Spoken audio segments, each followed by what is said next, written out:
ಇನ್ನು ದೆಹಲಿ ಸ್ಫೋಟದ ಬೆನ್ನಲ್ಲೇ ಕರ್ನಾಟಕದಲ್ಲೂ ಕೂಡ ಹೈ ಅಲರ್ಟ್ ಘೋಷಿಸಲಾಗಿದೆ.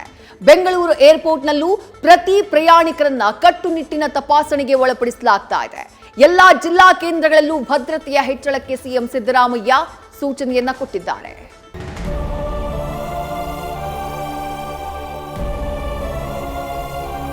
ಭದ್ರತಾ ವೈಫಲ್ಯ ಆಗಿದೆಯೇ ಇಲ್ವಾ ಅಂತಕ್ಕಂಥದ್ದನ್ನ ನೋಡಬೇಕು.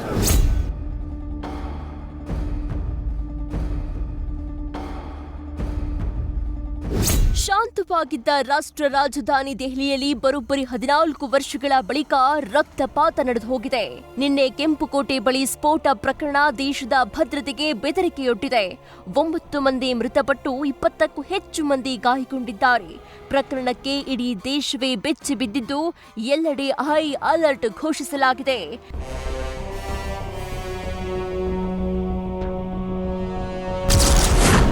ದೇಶದ ಎಲ್ಲ ವಿಮಾನ ನಿಲ್ದಾಣಗಳಲ್ಲಿ ಹೈ ಅಲರ್ಟ್. ಬೆಂಗಳೂರು ಏರ್ಪೋರ್ಟ್ನಲ್ಲಿ ಹೆಚ್ಚಿದ ತಪಾಸಣೆ. ದೆಹಲಿಯಲ್ಲಿ ಸ್ಫೋಟ ಪ್ರಕರಣ ದೇಶದೊಳಗೆ ಭಯೋತ್ಪಾದಕರು ಆಕ್ಟಿವ್ ಆಗಿರುವುದನ್ನ ಬಯಲು ಮಾಡಿದೆ. ನಿನ್ನೆ ಸಂಜೆ ಬ್ಲಾಸ್ಟ್ ಸಂಭವಿಸ್ತಾ ಇದ್ದಂತೆ ಇಡೀ ದೇಶದಾದ್ಯಂತ ಹೈ ಅಲರ್ಟ್ ಘೋಷಿಸಲಾಗಿದೆ. ದೇಶದ ಎಲ್ಲಾ ವಿಮಾನ ನಿಲ್ದಾಣಗಳಲ್ಲೂ ತೀವ್ರ ಕಟ್ಟೆಚ್ಚರ ವಹಿಸಲಾಗಿದೆ. ಬೆಂಗಳೂರಿನ ಕೆಂಪೇಗೌಡ ಅಂತಾರಾಷ್ಟ್ರೀಯ ವಿಮಾನ ನಿಲ್ದಾಣದಲ್ಲೂ ಭದ್ರತೆ ಹೆಚ್ಚಿಸಲಾಗಿದೆ.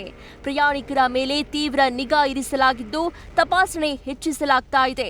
ಹೆಚ್ಚಿನ ತಪಾಸಣೆ ಇರೋದ್ರಿಂದ ಪ್ರಯಾಣಿಕರು ಅವಧಿಗಿಂತ ಮುಂಚಿತವಾಗಿ ವಿಮಾನ ನಿಲ್ದಾಣಕ್ಕೆ ಆಗಮಿಸುವಂತೆ ಏರ್ಪೋರ್ಟ್ ಆಡಳಿತ ಮಂಡಳಿ ಮನವಿ ಮಾಡಿದೆ. ವಿಮಾನ ನಿಲ್ದಾಣ ಅಲ್ಲದೆ ಬೆಂಗಳೂರಿನ ಜನನಿಬಿಡ ಪ್ರದೇಶಗಳಾದ ಮೆಜೆಸ್ಟಿಕ್ ಹಾಗೂ ರೈಲ್ವೆ ನಿಲ್ದಾಣಗಳಲ್ಲಿ ಭದ್ರತೆ ಹೆಚ್ಚಿಸಲಾಗಿದೆ. ಪ್ರತಿ ಪ್ರಯಾಣಿಕರನ್ನ ತಪಾಸಣೆ ಮಾಡಲಾಗ್ತಾ ಇದೆ. ದೆಹಲಿ ಸ್ಫೋಟ ಪ್ರಕರಣಕ್ಕೆ ಸಿದ್ದರಾಮಯ್ಯ ಆಘಾತ. ರಾಜ್ಯದಲ್ಲೂ ಕಟ್ಟೆಚ್ಚರಕ್ಕೆ ಸಿಎಂ ಸಿದ್ದರಾಮಯ್ಯ ಸೂಚನೆ. ದೆಹಲಿ ಸ್ಫೋಟ ಪ್ರಕರಣ ಬೆನ್ನಲ್ಲೇ ರಾಜ್ಯದಲ್ಲೂ ಹೈ ಅಲರ್ಟ್ ಘೋಷಿಸಲಾಗಿದೆ ಅಂತ ಸಿಎಂ ಸಿದ್ದರಾಮಯ್ಯ ತಿಳಿಸಿದ್ದಾರೆ. ಬೆಂಗಳೂರು, ಮೈಸೂರು ಸೇರಿ ಪ್ರಮುಖ ನಗರಗಳಲ್ಲಿ ಜನನಿಬಿಡ ಪ್ರದೇಶಗಳಲ್ಲಿ ಭದ್ರತೆ ಹೆಚ್ಚಳಕ್ಕೆ ಸೂಚಿಸಲಾಗಿದೆ ಅಂತ ಹೇಳಿದ್ದಾರೆ. ಜೊತೆಗೆ ಸ್ಫೋಟದಲ್ಲಿ ಮೃತಪಟ್ಟವರಿಗೆ ಸಂತಾಪ ಸೂಚಿಸಿದ್ದಾರೆ. ಬೆಂಗಳೂರು ಕೇಂದ್ರ ವಿಮಾನ ನಿಲ್ದಾಣ, ಬಸ್ ನಿಲ್ದಾಣ ಮತ್ತು ರೈಲು ನಿಲ್ದಾಣ ಸೇರಿದಂತೆ ಎಲ್ಲೆಲ್ಲಿ ನಿಬಿಡ ಪ್ರದೇಶಗಳಿದ್ದಾವೆ, ಸಾಂದ್ರತೆ ಇರತಕ್ಕಂಥ ಸ್ಥಳಗಳಲ್ಲಿ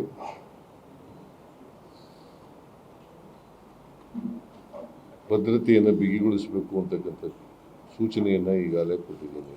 ಸ್ಫೋಟದಲ್ಲಿ ಮೃತರಾದವರ ಕುಟುಂಬ ವರ್ಗದವರಿಗೆ ಸಂತಾಪ ವ್ಯಕ್ತ ಮಾಡ್ತಕ್ಕಂಥ ಕೆಲಸವನ್ನು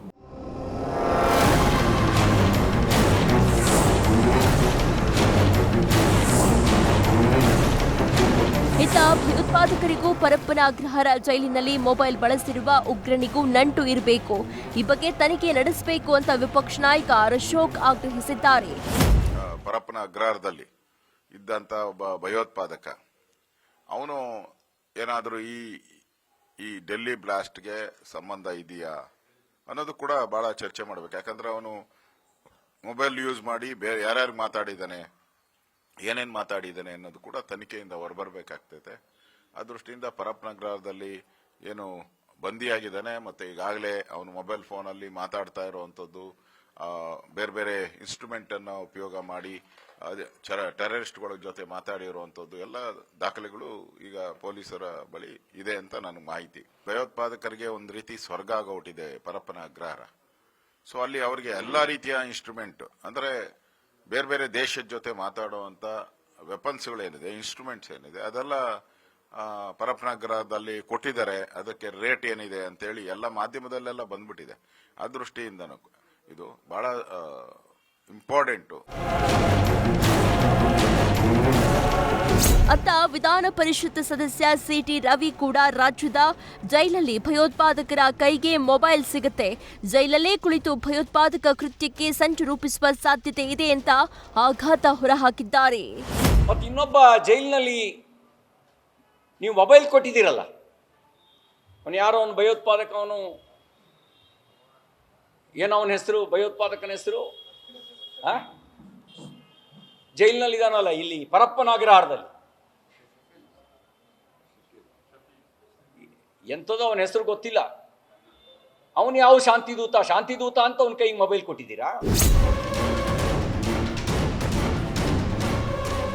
ಒಟ್ಟಾರೆ ದೇಶದ ಹೊರಗಿನ ಭಯೋತ್ಪಾದಕರಿಗಿಂತ ದೇಶದೊಳಗಿನ ಭಯೋತ್ಪಾದಕರನ್ನ ಮಟ್ಟ ಹಾಕುವುದೇ ದೊಡ್ಡ ಸವಾಲಾಗಿದೆ. ದೇಶದೊಳಗೆ ಭದ್ರತೆ ಹೆಚ್ಚಿಸಿ ಇಂತಹ ಹಿಂಸಾಕೃತ್ಯಗಳನ್ನ ತಡೆಯಬೇಕಿದೆ. News first bureau. News first ನಿರ್ಭೀತಿಯಿಂದ ನಿಮ್ಮ ಪರವಾಗಿ.